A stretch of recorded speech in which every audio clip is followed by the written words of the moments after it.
नमस्कार, मैं विलास उर्पड़े फिर स्वागत करता हूं आपका आपके अपने web news channel supreme power पर। दोस्तों, हम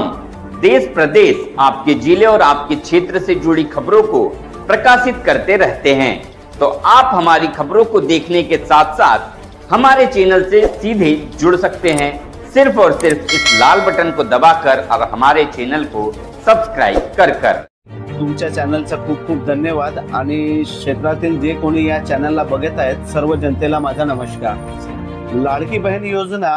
कसा आहे की आपण भारत देश स्वतंत्र झाला तेव्हापासून अनेक सरकार आल्या आणि अनेक सरकारांनी नवीन नवीन योजना आणल्या। जसे ज्या काळी काँग्रेसचं सरकार होतं त्यावेळेस शिक्षाचा अधिकार, माहितीचा अधिकार, मध्यान्ह भोजनाची व्यवस्था शाळेमध्ये, घरकुलची योजना, हे सर्व त्या काळीपासूनच येणाऱ्या काँग्रेसच्या योजना आहेत। सरकार येतात आणि जातात, योजना नवीन नवीन येत असतात, पण लाडकी बहीण योजना हे कुठं ना कुठे जे देशामध्ये 18व्या लोकसभेचे निवडणुका झाल्या आणि या निवडणुकामध्ये भारतीय जनता पार्टीचा जो दारुण पराभव झाला त्या पराभवाला बघून महाराष्ट्रामध्ये लाडकी बहीण योजना आणणं हा कुठं ना कुठे असा राजकीय फायद्यासाठी आणलेली योजना असं मला वाटतंय। बघा, काँग्रेस पक्ष हा जो पक्ष आहे हा सर्व जाती धर्माला मानणारा पक्ष आहे आणि संविधानाला मानणारा आहे। कारण की ज्या प्रकारे या लोकसभेमध्ये ज्या प्रकारे भारतीय जनता पार्टीच्या अनेक नेत्यांनी संविधान आम्हाला 400 सीटा द्या आणि 400 सीटा दिल्यानंतर आम्ही संविधानालाच बदलू असे अनेक नेत्यांनी भाजपाचा जेव्हा हा उल्लेख केला त्यावेळेसच आमचे नेते सन्माननीय राहुलजी गांधी यांनी संपूर्ण देशामध्ये भारत जोडो यात्रेच्या माध्यमातून आणि हा काँग्रेस पक्ष निश्चितच एसटी आणि सर्व देशाच्या सर्व जाती पंथ समुदायाच्या पाठीशी आहे हे भारत जोडो यात्रेच्या माध्यमातून सर्व जनतेशी संवाद साधून एकत्र भारत हा एक आहे हा दाखवण्याचा काम आमचे नेते सन्माननीय राहुलजी गांधी यांनी केलं। नक्कीच आम्ही जे राजकारणाची सुरुवात केली, भंडारा गोंदिया जिल्ह्याचे लोकनेते सन्माननीय नानाभाऊ पटोले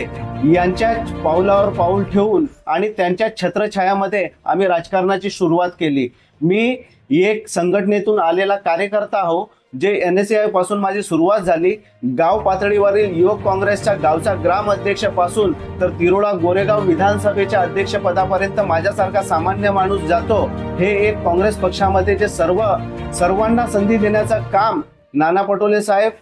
आमचे राष्ट्रीय माजी अध्यक्ष राहुलजी गांधी यांच्या माध्यमातून करण्यात आला। आणि जे तुम्ही आता म्हटलं की अतिवृष्टी, जे या काळामध्ये जे अतिवृष्टी झाली होती त्यासाठी नक्कीच काँग्रेस पक्ष हा मैदानात आला होता। आम्ही सुद्धा आमच्या क्षेत्राच्या अनेक गावामध्ये जाऊन, शेतामध्ये जाऊन त्यांचे पंचनामे करण्यासाठी जे तलाठी लोक आहेत तलाठी लोकांना निर्देश दिले आणि आम्ही त्यांना हे सुद्धा आदेश दिले की कोणालाही चेहरे पाहून लाभ मिळायला नको। सर्वसामान्य जो टोकापदला लहान ते लहान टिपक्यातील जो माणूस आहे त्या माणसाला सुद्धा या नुकसान भरपाईचे पैसे मिळो यासाठी आम्ही आपल्या चॅनलच्या माध्यमातून, माझ्या फेसबुक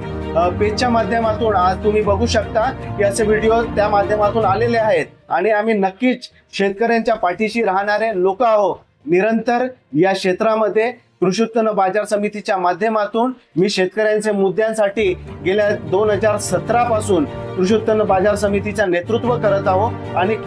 जे शेतकरी बांधव आहेत, शेतकरी बांधवांचे जे काही प्रश्न माझ्या हाती लागतात ते कशा प्रकारे मार्गी लागतील यासाठी मी सदैव प्रयत्न करत राहतो। काँग्रेस पक्षाने जे पक्षातर्फे विधानसभेच्या निवडणुकीमध्ये इच्छुक उमेदवारांना जे पक्षाने अर्ज करायला सांगितलं होतं आणि त्या अर्जामध्ये या विधानसभेमध्ये एकूण 9 लोकांनी उमेदवारी मागितलेली आहे काँग्रेस पक्षाला। त्या 9 मध्ये मीना सुद्धा या काँग्रेस पक्षाची उमेदवारी मला मिळावी म्हणून मी प्रांताध्यक्ष नानाभाऊ पटोले यांच्या नेतृत्वामध्ये आणि यांच्या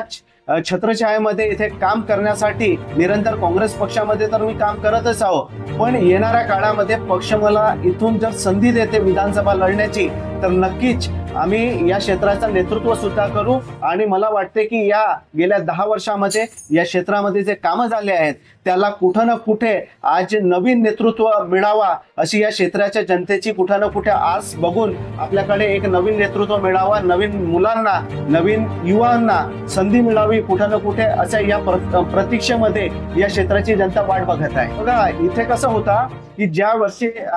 1999ला जे काँग्रेसमधून बाहेर पडून राष्ट्रवादी काँग्रेसची निर्मिती झाली आणि त्यावेळेस कुठं ना कुठं इथं कमकुवत काँग्रेस झालेली होती, कारण की हा बालेकिल्ला सन्माननीय प्रफुल्लभाई पटेल यांचा बालेकिल्ला म्हणून ओळखला जातो आणि नक्कीच त्यांचा प्रभाव सुद्धा या जिल्ह्यावर आहे आणि त्यांच्या नेतृत्वाला बघून कुठं ना कुठे राष्ट्रवादी ही बळकट झाली होती आणि काँग्रेस हे कुठं ना कुठेतरी कमकुवत झाली होती आणि हे कमकुवत झालेल्या काँग्रेसला गेल्या 25 वर्षापासून या क्षेत्रामध्ये या एरियामध्ये सन्माननीय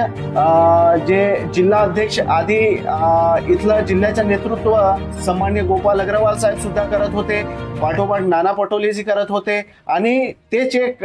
नाना पटोलेजी हे एक प्रांताध्यक्ष म्हणून या गोंदिया जिल्हा आणि भंडारा जिल्ह्याच्या एक सामान्य घरातील नेत्याला या क्षेत्राचं नेतृत्व मिळालं, महाराष्ट्राचं नेतृत्व मिळालं आणि या नेतृत्वापासूनच एक कुठं ना कुठं तरी एक काँग्रेसमध्ये संजीवनी निर्माण झाली आणि त्या संजीवनी निर्माण झाली आणि इथे भक्कमपणे या जिल्ह्यामध्ये ज्या प्रकारे जिल्ह्याचे नेते सन्माननीय दिलीप भाऊ बनसोड यांच्या नेतृत्वामध्ये पुनश्च काँग्रेसला एक संजीवनी मिळाली आणि त्या संजीवनी मिळाली आणि त्यानंतर इथे चांगल्या प्रकारे आज काँग्रेस एक उभी झालेली आहे आणि यामध्ये आम्ही जेव्हा कमी होती आणि वाढली त्या दोन्ही काळ आम्ही बघितलेला आहे की ज्या पक्षामध्ये काँग्रेसमध्ये जेव्हा कमकुवत होती त्या वेळेसही आम्ही काँग्रेसमध्ये होतो आणि आज थोडा मोठा स्वरूप मिळाला तेव्हा सुद्धा आम्ही काँग्रेसमध्येच आहोत। तर एक निष्ठावंत सामान्य कार्यकर्ता म्हणून पक्षश्रेष्ठी नक्कीच न्याय करेल आणि एक युवा नेतृत्वाला या विधानसभेमध्ये यावेळेस नेतृत्व करण्याची संधी देईल असं मला वरिष्ठाकडून अपेक्षा आहे। पक्षाने जर मला या क्षेत्राची उमेदवारी जर दिली तर उमेदवारी मिळाल्यानंतर इथे जर आपल्याला कुठे ना कुठे संधी जे देईल ते फक्त या क्षेत्राची जनताच देईल आणि जनताची या क्षेत्रातील जनता जे आपल्याला संधी देईल तर नक्कीच मी त्यांच्यासाठी कामं करणार। संधी नाही दिली तरी मी पक्षाच्या पाठीशीच राहणार। जनतेला वाटतो की आपला व्यक्ती कोण प्रतिनिधित्व करावा आणि जे आपल्या पाठीशी असतात त्यांना असं वाटते की प्रत्येक व्यक्ती जे ज्याच्याशी जुडले आहेत ते लोक त्याच्या पाठीशी राहावे आणि आपला नेता कुठे ना कुठेतरी प्रतिनिधित्व करावा आणि आपला नेता मोठा व्हावा हे प्रत्येक कार्यकर्त्याची जो भक्कमपणे पाठीशी असणाऱ्या कार्यकर्त्याची ही इच्छा असते। पण नेतृत्व देण्याचा काम हे पक्षश्रेष्ठी करत असते आणि पक्षश्रेष्ठी जे निर्णय घेईल मला जर संधी देईल तर नक्कीच या क्षेत्राचं नेतृत्व करणार आणि पक्षाने जर मला संधी नाही दिली तरी मी पक्षाच्या पाठीशी राहणार, मी पक्षासोबत राहणार। पक्ष ज्याला कोणाला संधी देईल मी त्याच्या पाठीशी राहणार आणि पक्षाचंच काम करणार। त्याच्या इच्छेच्या मी पक्षासोबत राहून जनतेचे आपल्या परीने जे काही कामं करता येईल ते पक्षासोबतच राहून जनतेचे काम करण्याचा प्रयत्न करेन। मी काँग्रेस पक्षाचा एक सामान्य कार्यकर्ता आहे। सामान्य कार्यकर्त्यापासून हा जो प्रवास माझा आज तिरोडा गोरेगाव विधानसभाचा नेतृत्व करण्या योग्य मला ज्या पक्षाने नेतृत्व दिला, मला संधी दिली त्या पक्षाला मी कधी सोडणार नाही आणि मी काँग्रेस सोबतच राहणार। म्हणजे कसं आहे की जे इथले जे जनप्रतिनिधी आहे 10 वर्षापासून इथला नेतृत्व करत आहेत त्याला कामं तर काही होतच असतात, पण काय आहे की ज्या प्रकारे काम व्हायला पाहिजे त्या प्रकारे कुठं ना कुठं तरी कामं नाही झाले। कारण की जे नेतृत्व केल्यानंतर आपल्याला वाटतो की रोड रस्ते हा विकास नाही, सामान्य जनतेपर्यंत ज्या प्रकारे आपण बघतो की जे योजना येतात योजनांचा लाभ आणि हे सर्व काय आहे की कामं नाही, कामं सामान्य जो व्यक्ती असतो, सामान्य व्यक्ती हा सामान्य व्यक्तीला जसा आरोग्याच्या संपूर्ण व्यवस्था हे आपल्याला करून देणं, शिक्षणावर काम करण्याची आवश्यकता होती पण कुठं ना कुठं शिक्षणावर ज्या प्रकारे या 10 वर्षामध्ये काम व्हायला पाहिजे होता ते काम नाही झालं असं मला वाटते।